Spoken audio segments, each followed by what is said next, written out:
I want to thank everyone who's here today. This is Narrative Worlds. I'm Kate Elliott, your host. I love saying that. And I say this every month. The goal of this series is to dig into the idea of narrative worlds and the theory and practice of building them. And each month, a guest joins me for a dialogue on some aspect of world building. We'll talk for about 40 minutes, and there'll be space for questions at the end. Please use the Q&A box for your questions. I can't multitask, so I won't be following chat, but you, of course, can chat all you want. And at the end of the hour, we'll close because there is another event happening at 5 p.m. Eastern time.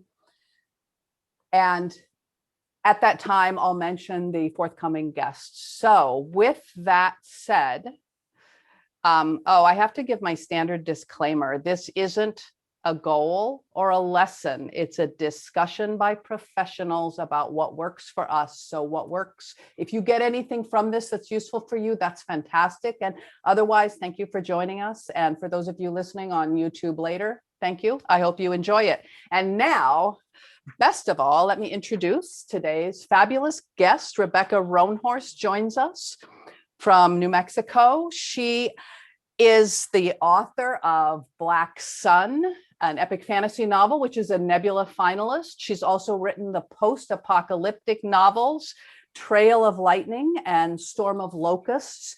Her middle grade, Race to the Sun, is a Rick Riordan imprint book, also came out this last year. Time has no meaning. She's written for Marvel and for Star Wars. She's a Hugo, Nebula, and Locus Award winner and a finalist for those and numerous other awards. I can take a breath now. Rebecca, do you have anything else you want to say? Or you want to add to that? Just hi, everyone. Thanks for coming. I'm excited to be here with one of my favorite authors, Kate Elliott. And I'm excited to talk archaeoastronomy and epic fantasy and world building and all of that good stuff, the stuff that I love. So we actually, we first came into contact maybe in 2015, 2016. We did a roundtable together about climate change. Do you remember that on Strange Horizons?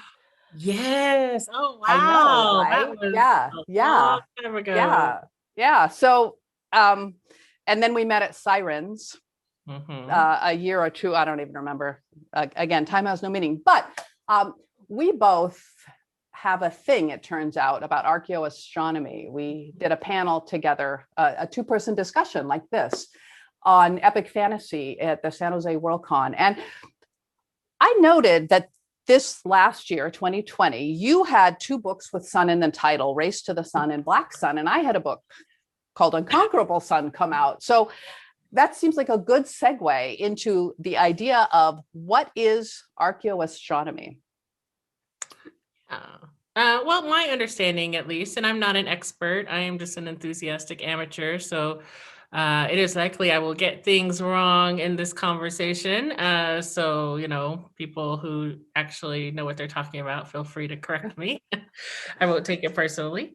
But archaeoastronomy for me is, the study of sort of ancient civilizations, as we call them, and how they understood the sky and their place in the universe, and how they often use their understanding of the universe to structure their cities, their societies, their religious views, their political views, just everything in their lives. And for some of these, like certainly the Mesoamerican cultures that I think we're probably going to talk a bit about today, the importance of the cosmos and sort of archaeoastronomy cannot be underestimated. It was a powerful force in their lives.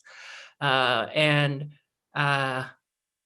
don't know, I think there's something there. I think there's something very interesting about that. And certainly if you are going to be building secondary worlds inspired by some of these cultures, it would behoove you to learn about their understandings of the cosmos. That is a great explanation. I'm also not an expert, so who knows, maybe but we can both be in this. We were all just full of it together, right? And one of the things that for me is so important about this, the understanding of and an interest in archaeoastronomy, well, it's actually twofold. One is the idea that somehow we don't, sorry, got to push that we back. That mainstream US culture, let's just use that for a moment, that it doesn't have a cosmology because it has the truth, but the way the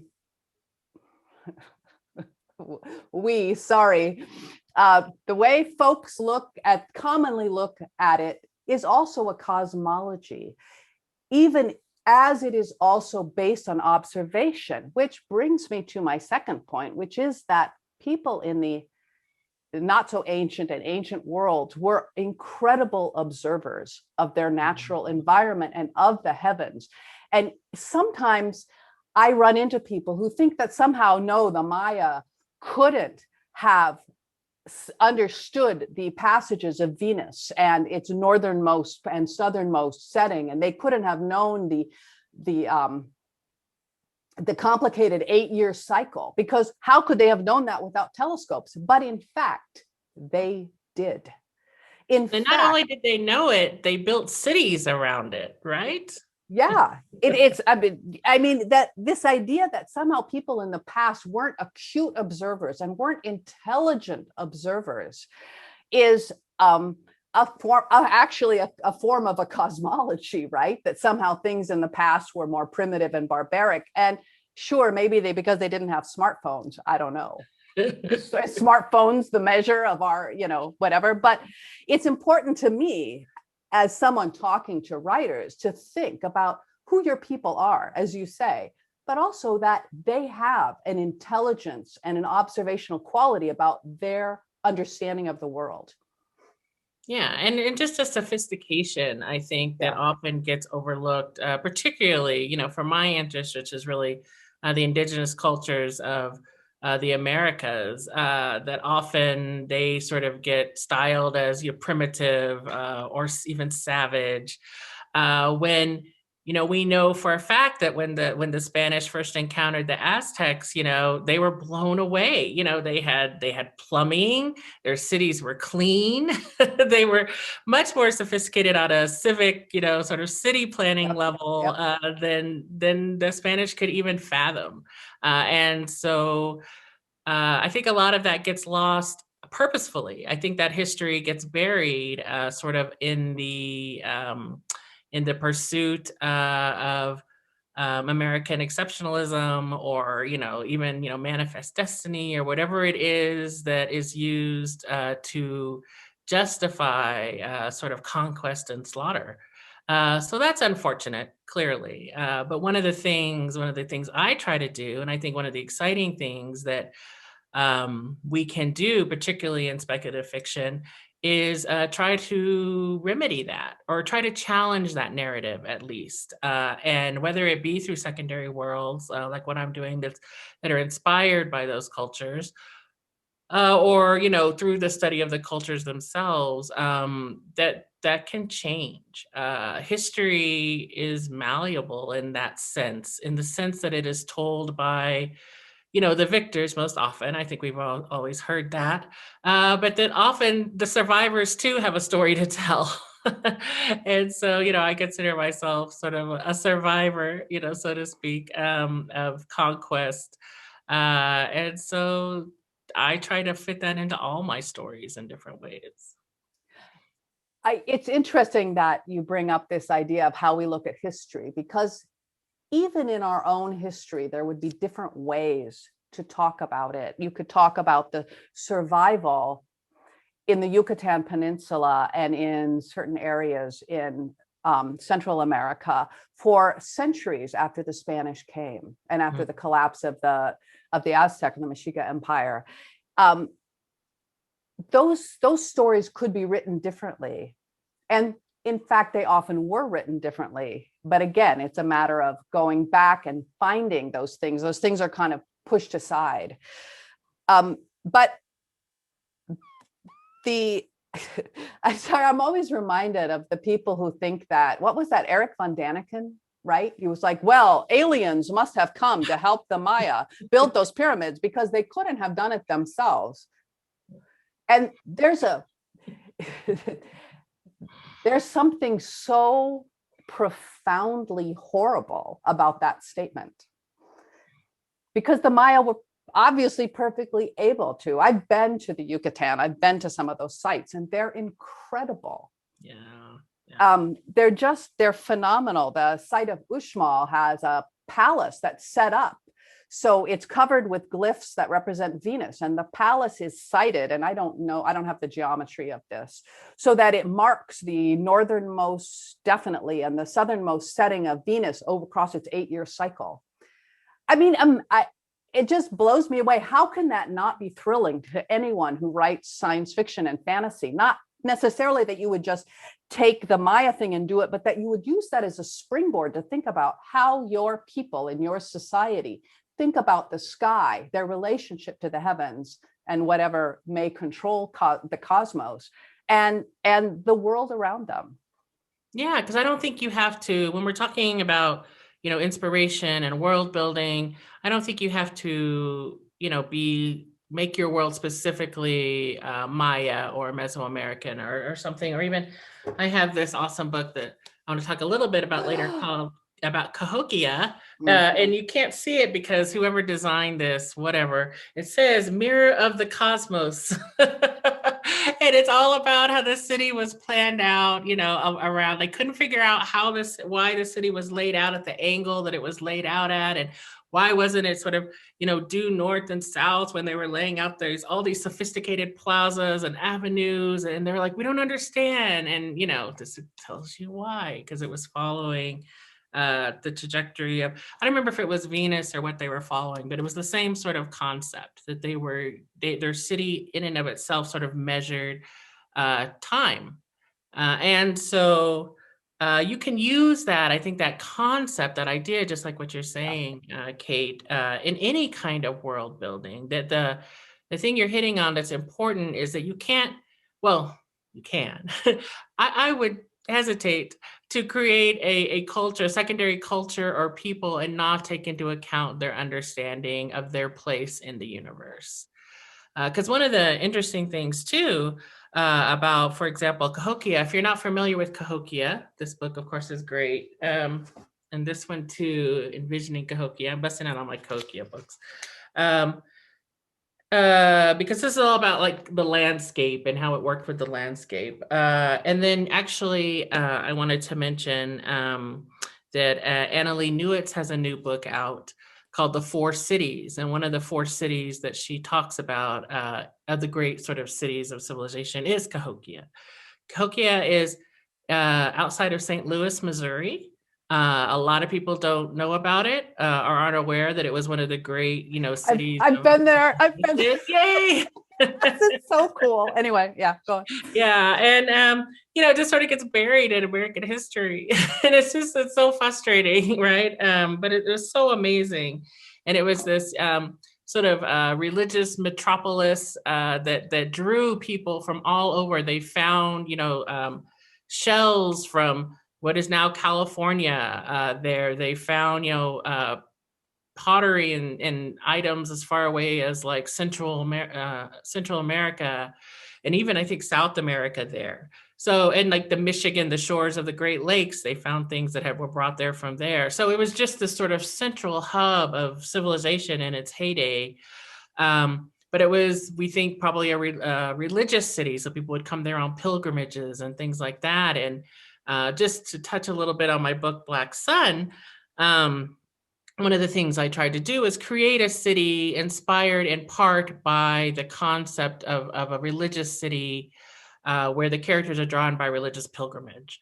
So instead of having a city that was about trade or commerce, which I do have one of those as well, the main city in the story is about religious power and what that sort of might look like in a Mesoamerican world. But a lot of it is inspired by the cosmos, and this is the movement of the sun, and the eclipses and equinoxes and solstices and all that sort of stuff that allowed ancient people to find their place in the universe and to measure time. And we do the same thing still. I mean, we just celebrated spring yesterday, didn't we? And so that is the vernal equinox. And so, right? Well, that's one reason it worked out perfectly to have this particular episode now, right? Yeah. Because we're right next to the equinox. Yeah. And then, of course, Easter, the Christian holiday, is the first Sunday after the first full moon of spring. So that is still something we use to create a religious holiday. And so, we're doing it all the time. We're looking forward to summer, which is, the next big sort of cosmic event in our universe. Yeah, so not that much has changed really in the way that humans interact with their world. So when you are world building, I think those are definitely things you need to consider. I want to add, there's just, my little head is exploding because for some reason, as a young person, as a teen, I got really intense. I fell in love with constellations. And I don't know why. I would go out. I found this book by H.R. Rays, which is actually right. No, it's not up there. I moved those. Anyway, I moved those to the bookshelf. And that I think expanded to this idea of, my older brother would argue with me. He would say, it's more profound that we know that they're great, that distant stars are great blazing balls of gas or whatever, right? And I said, then whatever stories people told in the past, and I would argue as a teen, I would say, yes, but those ideas about what the universe was like were still meaningful. They made people so I don't know where that comes from, but to talk about Cahokia and Tikal, the Chichen Itza, which are all places I've been. Chaco Canyon, yeah. I haven't been to. I want to. That's another. Yeah, I want to. I could tell a story about how I got lost there once, but we'll do. Okay, that's next. Yeah, but so many cities, like I've been to Angkor Wat and to the greater Angkor complex with all those multiple palaces and cities. And, in Southeast Asia, there's this concept of the central religious complex. It's not even a single building, is again a model of the universe as they understood it. I mean, how amazing is that, right? So there's always this central Mount Meru, which is the central.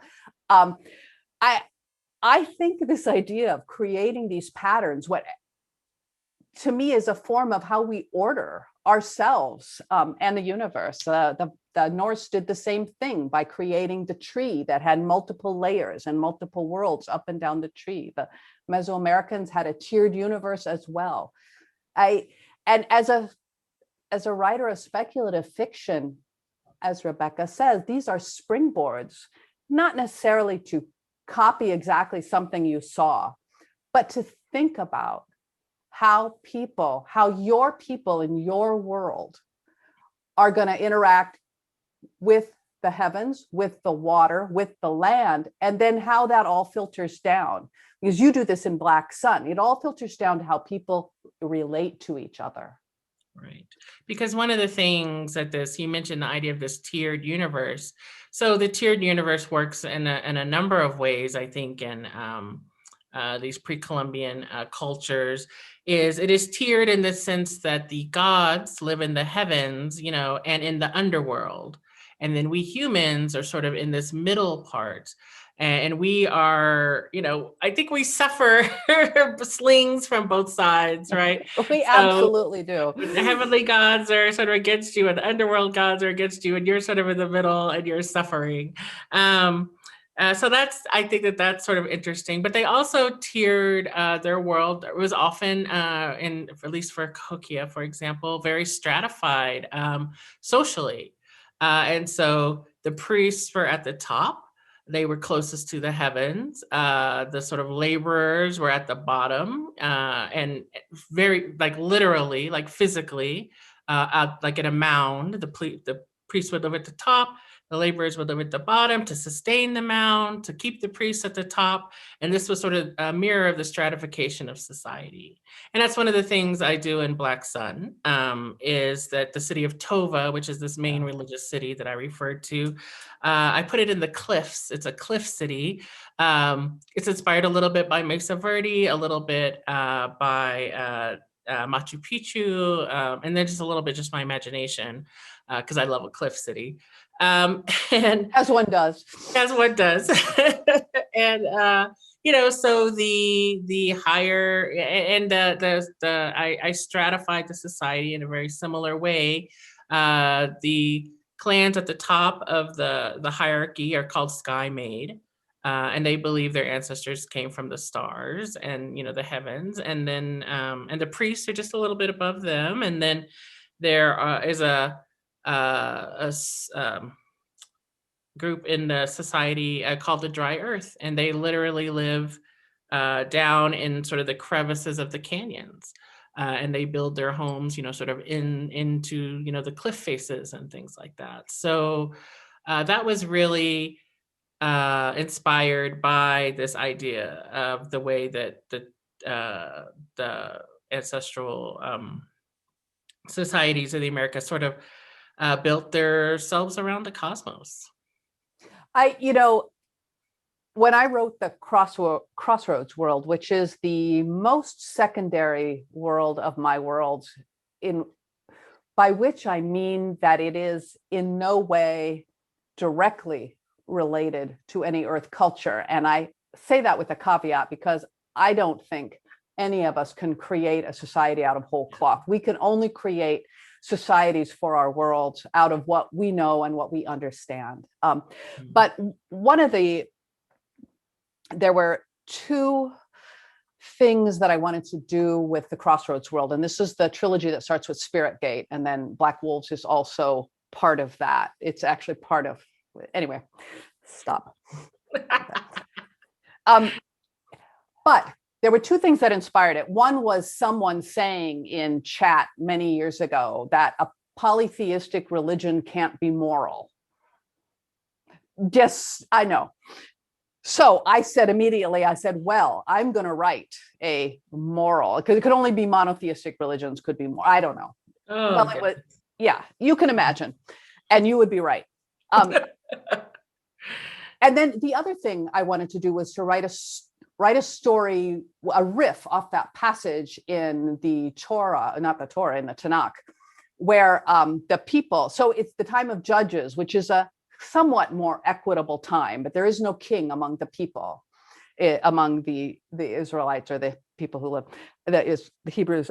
And there's also a lot of strife. So you go to the judges to get things settled, but there's a lot of strife. So the people go to Samuel, who's a noted war leader, and they say, you need to become king above us. And he says, no, you don't want me. Oh no, they go to God. This is so embarrassing.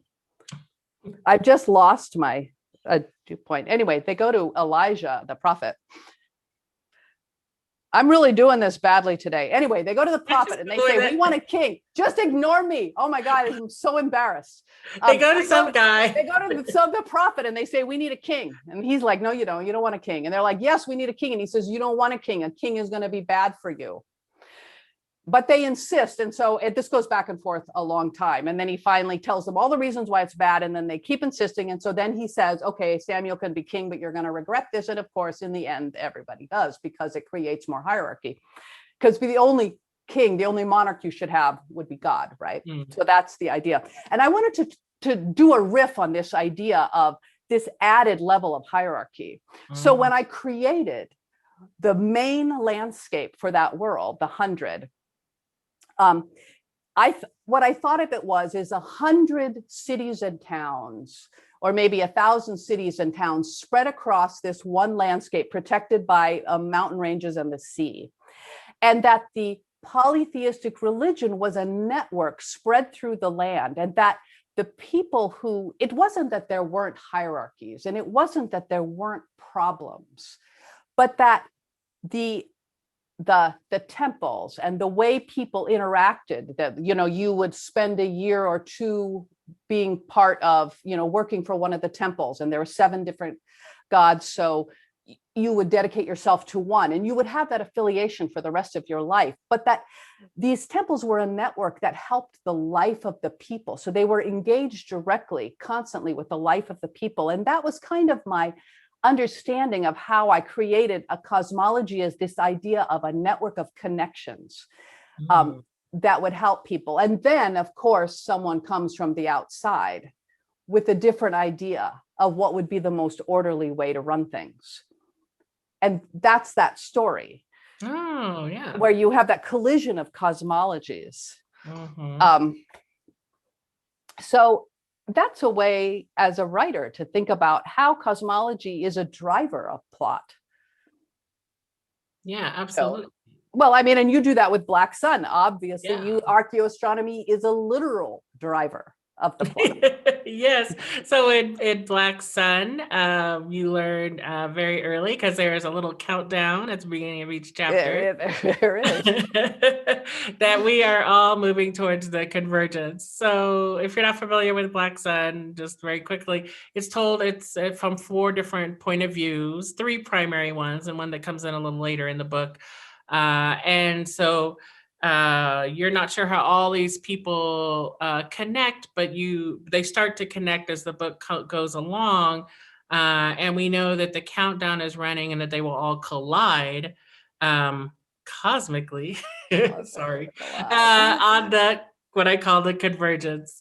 And the convergence is a solar eclipse on the solstice. Which is obviously going to be a massive day of portent and meaning in a culture that is centered around like the cosmic whatever, the world, the sky. Yeah. So yes, I actually use that. And, and very practically what that clock does is, set the pace of the novel, because I'm writing, epic fantasy, and we all know epic fantasy, the joy of it really is in the specificity, I think, in the minutia and the ability to get in there and explore a concept at length or explore an idea. Where you're not sort of rushed. Like if you read my earlier series, that is sort of a breakneck pacing, sort of book, because it's the apocalypse. And I was really just going for entirely different tone. It's just an entirely different feeling, I think, to those books. So I wanted to really slow down and enjoy the Black Sun book. And that series is called Between Earth and Sky a little more. And allow you to sort of dwell with the characters a little more and dwell in the world a little more. And but I wanted to maintain some of that pacing, some of that sort of fast pacing that I think is sort of my thing. And so that's one of the very practical ways that I achieve that, is to use that countdown clock to create tension, to let people know that we're all building towards some sort of big cataclysm at the end. And when it hits 0, things are going to go boom. And so I think that worked. I'm not sure, but let's hope so. It works. Yay. It took me 5 books to get to the cataclysm in my series. So listen. Of course it did. Yes. But in all fairness, in my own defense, I want to say that the plot doesn't reveal there is a cataclysm until like book 3 or 4. I don't know, whatever. So you wouldn't know until then. Yeah. Awesome. But I also want to say another thing that you do with Black Sun, because you're using the countdown with the actual physical astronomical events, and then the cosmological layers. So you use points of view to introduce us to different.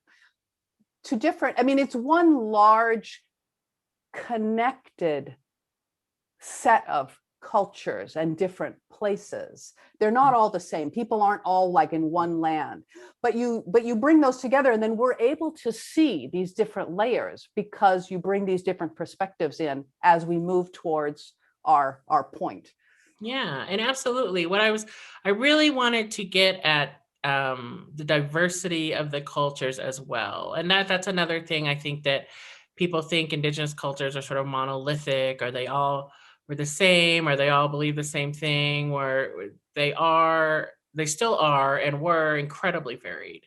But of course, there's going to be overlap, just like there is in any culture. And so I really tried to get at that they, and each one has sort of a different view, even if it's just a slightly like this way, or that way from the center view of what this convergence means. And some of them think it means that, their God is going to be reborn and their God is a God of vengeance and they're going to finally, sort of get their day. And some people just think it's the new year and we're just going to party.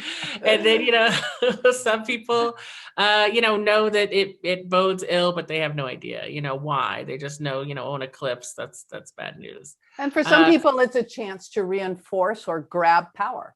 Right, exactly. Right?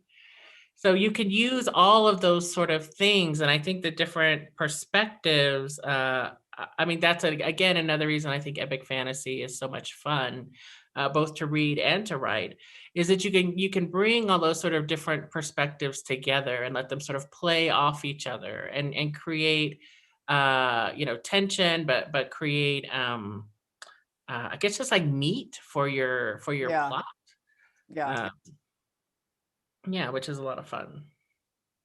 Yeah, I used the idea of astronomy and ancient astronomy, which is often bound up with notions of astrology, in part because that's how, if you look at the ancient Babylonians who were, and the Chaldeans, who were known for being the most advanced astronomically inclined people in the very ancient world of Western Asia, and they had long star charts. But and today we kind of think of the zodiac as something having to do with astrology, and therefore it's kind of new age. But in fact, it's a deeply astronomical concept based on observation and the movement of the stars.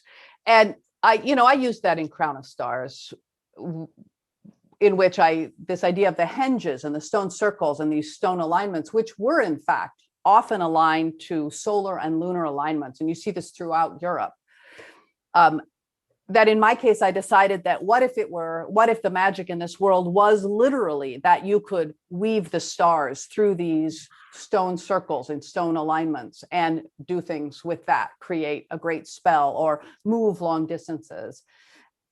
So that's another way that you can think about both what I would call both the possibilities of the natural world and of our relationship with the natural world, but also the idea in which the people themselves of your world will think about the cosmos differently than you do, which to me is key, that they don't have to think like me. They think like they do.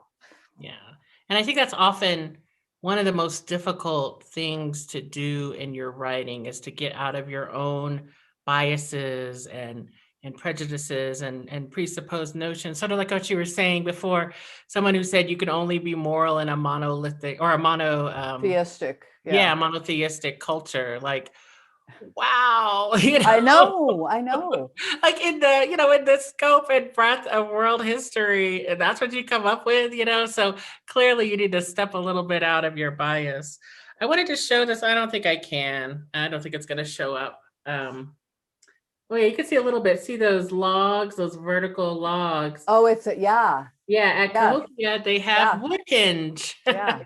So they had their version of a quote unquote Stonehenge, where it was a solar calendar.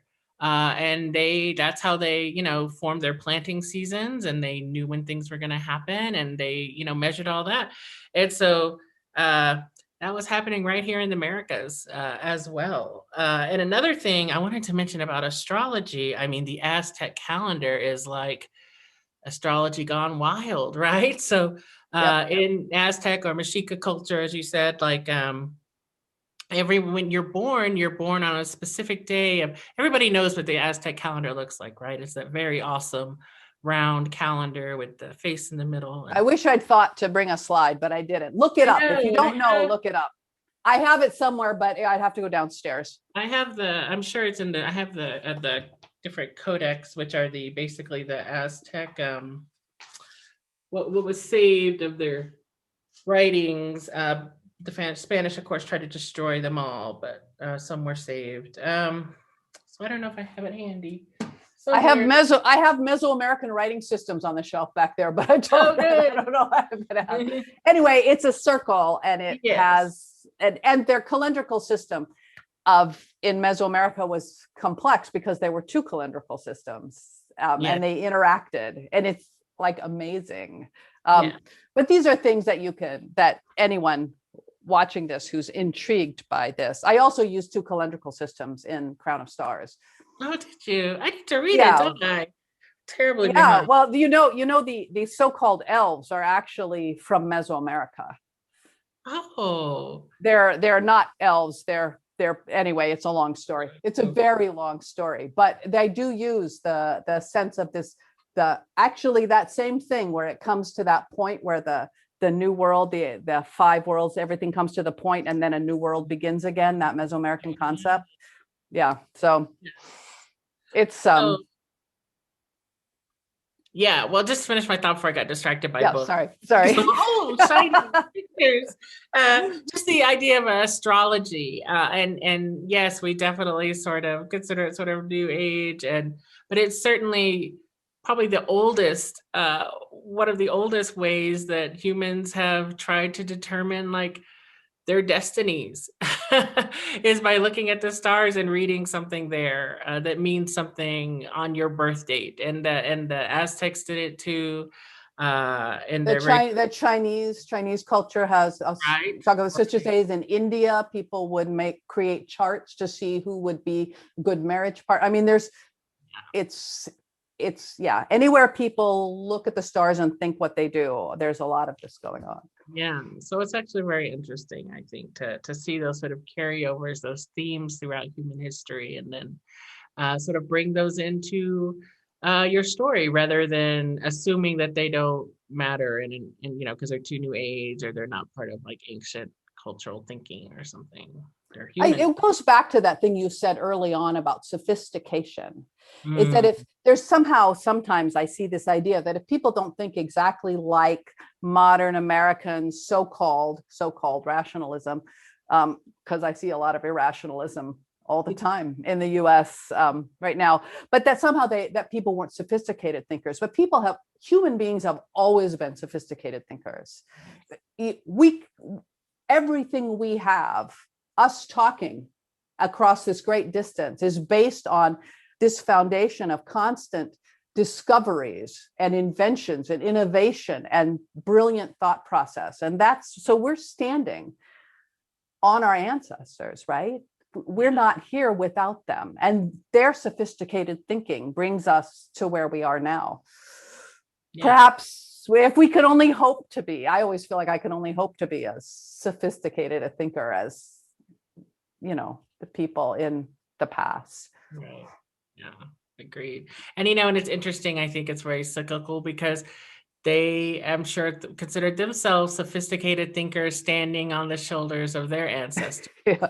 And you even see that, in Mesoamerican, cultures, the Olmecs to the Toltecs to the, all came before the Aztecs, and all of those, cultures pop up within them. You can see, and that's another thing I really wanted to do in Black Sun is, show that often societies are built on top of other societies, and those originating societies, sort of the foundational ones, poke through. They don't always, they don't just go away wholesale, so even, I don't know, to today, you can see a lot of the foundational societies of the Americas, poking through in the foods that we eat and the way that we cultivate them, and the way that we even structure our buildings, particularly at least here in New Mexico. And so it's in the architecture, it's in the husbandry, it's in the food sources, it's in everything. Like we don't live in a bubble. We are sort of, it's much more sophisticated than that. Our understanding of, and so your world needs to be more sophisticated than that, really. I mean, why I'm saying all this is, so when you think about your world building, think about, not just its sort of breadth that we're crossing all these nations and we're going on our journeys, which I definitely did, because I think that that's awesome I would about love to, yeah. epic fantasy, but that it's got depth as well, like through time and through history and all Yep. those things need to be poking through, and that's what gives a richness and sort of vitality and a realness to your world, is that you bring all that together. I think most societies, I actually blame capitalism, or that specific kind of profit above everything else, predatory disaster capitalism, for this idea that the past is something we can discard because it's valueless. But because it's absolutely correct that the past permeates everything, both in the language we speak, and we aren't detached from it. People may think they are, but they're not. And when I read, I will say that I have a peeve, one of my pet peeves about fantasy, when it feels detached, as if there's no past, as if it lives in this eternal modernity. That makes it feels shallow to me if I don't get a sense that there is a history, and not just like the reigns of kings listed, but the sense in which people have that they touch that past, or that people came from elsewhere, or that they have memories, or that there's an old statue down the road that no one knows, whose face has been rubbed off by time, right? And who is that person? I love those kind of details because they give me that sense of connection to layers and breadth. Yeah, absolutely. I want to say, if anybody wants to ask a question, now would be the time. We don't have any yet, so we can just keep talking.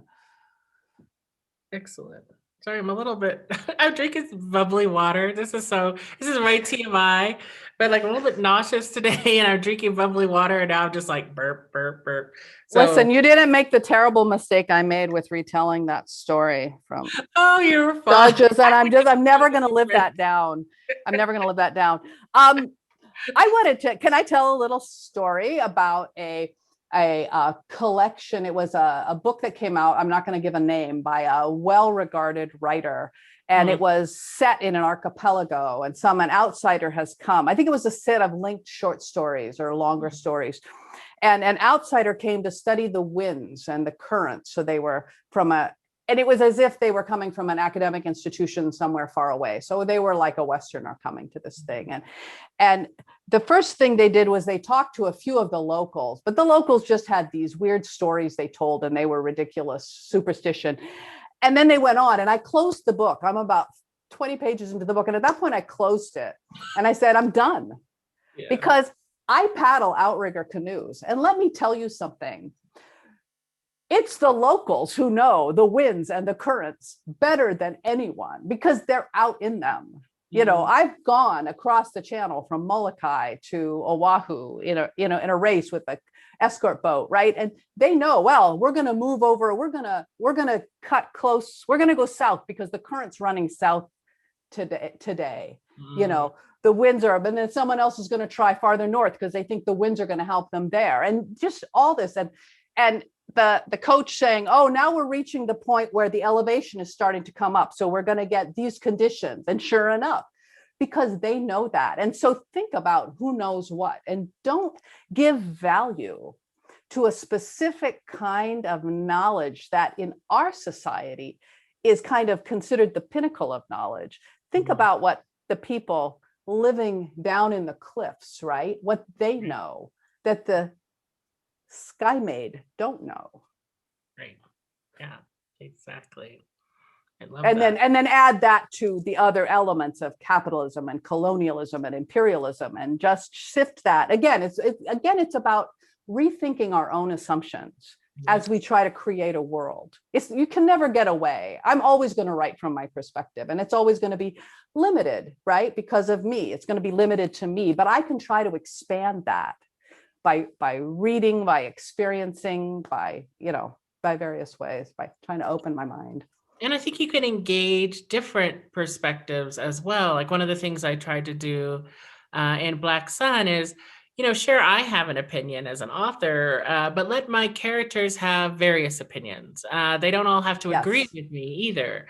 Yeah. So I can have a character who's like, we are responsible for this genocide. And then I can have a character say, well, I'm not responsible because I wasn't alive, and then we could sort of play with those different ideas. And, for me personally, I'm not going to give you the answer. I want the reader to engage the question, and that for me is more important than telling you what your answer should be. So yeah, I think that's crucial personally for me to any great work. Hopefully, I'm aiming for great. That you try to engage the question, and that you allow your characters to become real enough to have various opinions that don't always agree with yours, and to act in various ways because of who you've created within their cultural milieu, like because of their own backgrounds and histories and all of that stuff. That they can speak. Yeah, they can speak from how they see the world. I'm reading the third book of Ken Liu's Dandelion Dynasty, and he opens it with a sequence in which two different people from two very, very, very different cultures tell stories from their culture. And one is an origin story, and one is a story about the gods having an experience. And he does it. I mean, of course, they're great stories because it's Ken Liu is a great writer, but he also does it so that right at the onset, or at the outset of this book, we understand that part of what the book is about is like, here are these two different cosmologies, which have collided in the previous book.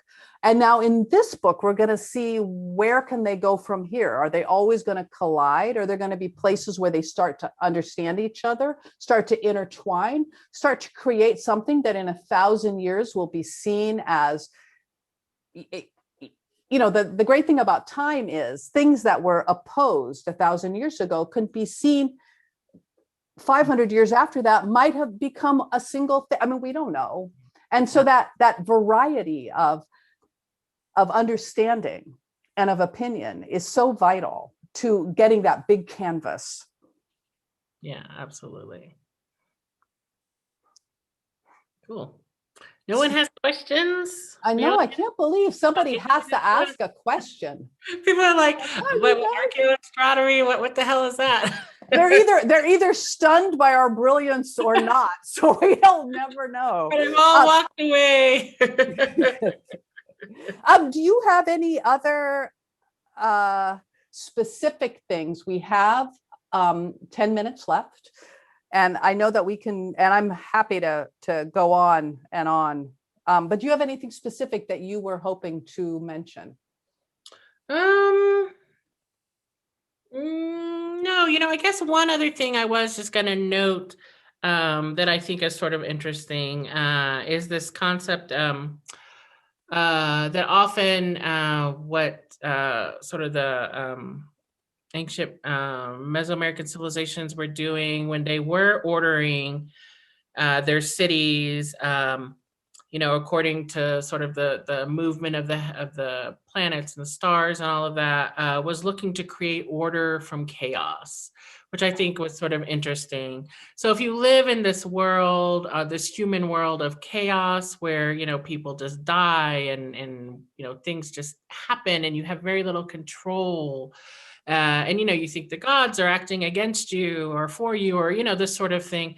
Often you look to the heavens and you see order, so that you can count on the movement of Venus happening every 8 years, and you can count on the equinox and the solstice and things like that. And so you order your world closer to the heavens in order to sort of try to create order from chaos. And I thought that was sort of a neat idea that I tried to integrate into Black Sun as well. This idea of when you have this ruling class that comes in and does away with sort of the old gods, and is centered now just around this, the one sun god that's not even a god anymore. It's just they have a priest, which is almost more like a science-y thing, but with a religious tone, which I think we have in our society. We don't call our scientists priests, but often they are worshipped as if science were a religion. Yeah. And so I wanted to play with that idea too. But they come in and their goal really is to do away with chaos. So the gods are considered chaotic. Magic is considered chaotic.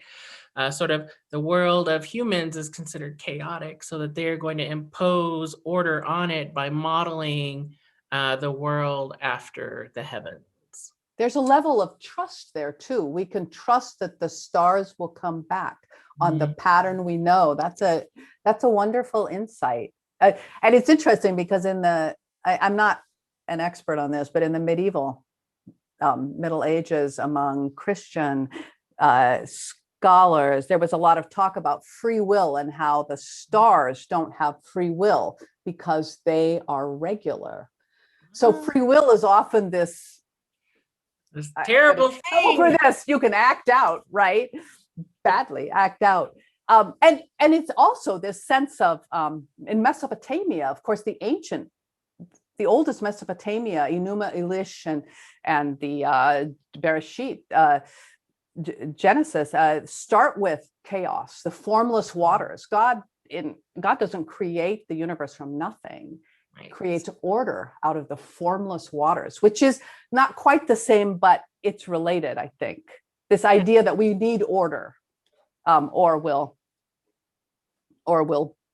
be suffer. Chaos. Yeah. I want to add something quickly because I grew up in farm country, that one of the other things the heavens does, and you touched on this earlier, was that it helps people with agriculture, cycle of growing seasons, when to plant things, sailing seasons, knowing when they can leave and get good conditions to go. And those things were crucial to survival. Yes. Absolutely crucial to survival in the pre-modern world. Yeah. So you had to know this stuff. If you didn't know this stuff, your society would die. Yeah, which I think circles back around to this idea of, this is all really sophisticated concepts if you think about it, to be able to observe the natural world in a way that like keeps you alive, that and allows you to regulate your life and regulate, things like hunting season and sailing season and all of those sort of things, when to plant, when to harvest.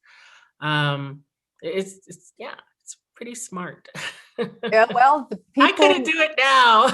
But we could though if we had grown up in it, then we would know. And there's actually a sense in which we've lost things that because they were discarded. But I think that there's still hope. I think about climate change, and I think that some of the most innovative and important responses to climate change are coming from indigenous peoples across the world, because they are in closer contact with the earth and the water and the heavens. Yeah, absolutely. And a lot of that is, tradition and necessity. And one of the things I always, sort of say about my post-apocalyptic series is, if anyone's going to survive the apocalypse, it's going to be indigenous people, because, I lived on the Navajo Nation for a number of years, and you had to be much more resilient and much more sort of aware of, when the snows are coming, and because you're not gonna be able to get your car out, or, when, certain things are gonna happen, your electricity is gonna go out and you need to run on generators, you need to haul water, like all these sorts of things that most big cities or Western societies have, no longer, do. We're often doing it on the res because the infrastructure just isn't there. But yeah, and just the philosophy, of course, is very different, that land is your relative and that you take care of it and, you don't exploit it. And of course, things like that. So the philosophy of interconnectedness. And that's really, I think, what cosmology and archaeoastronomy is about. To bring this back to, since we're almost done, to bring it at full circle, it's that sense of how are we as humans interconnected because we're not separate people. We don't live, we're not, the man standing alone in his libertarian glory. He would be dead in a week. It's our interconnectedness that allows us to survive. Absolutely. Well said. Yeah. Do you have any last, do we have any questions? Oh my gosh, you people, no questions. Okay, that's all right. I'm just going to check my notes real quickly. I think I covered everything. There's so much to read. Oh yeah, books. On all of this. You brought stuff. I forgot. I did. I brought a few. No, I don't know. I had the. Hold on. I'll be right back. Okay. Go get some books. Let's see. We'll make some recommendations. I don't know that I have the rest of mine here. No, I don't. Here's a classic about Angkor Wat called Angkor Wat, Time, Space, and Kingship. Thank you. By Eleanor Manika. I don't know if I'm pronouncing her last name correctly, which has numerous diagrams and photos about all the amazing stuff in Angkor Wat and how it represents the cosmos and how people who built it to do that very thing. I think people are amazing and horrible, but also amazing. Yes. Oh, hold on. We had a question. Oh, thank you very much for the discussion. Thank you. I thought it was a question. I thought it was a question. Well, it was a question. Okay. Rebecca, thank you. Thank you, Kate. I love talking to you. I can't wait till the after days when we get to meet again in person. I know. I'm so excited. All right. I'm going to do my little outro.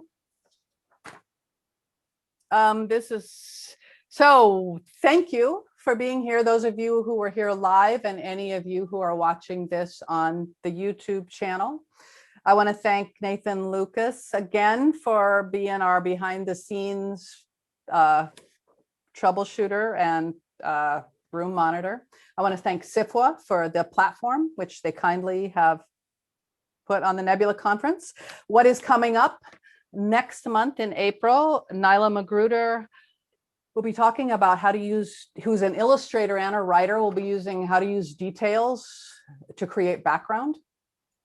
And in May, Melinda Lowe, whose book Last Night at the Telegraph Club is a young adult historical novel set in 1950s Chinatown about a queer girl coming out both to her sexual identity, but also to what she wants in life in the larger sense. It's lovely. She's going to come and talk to us about doing research.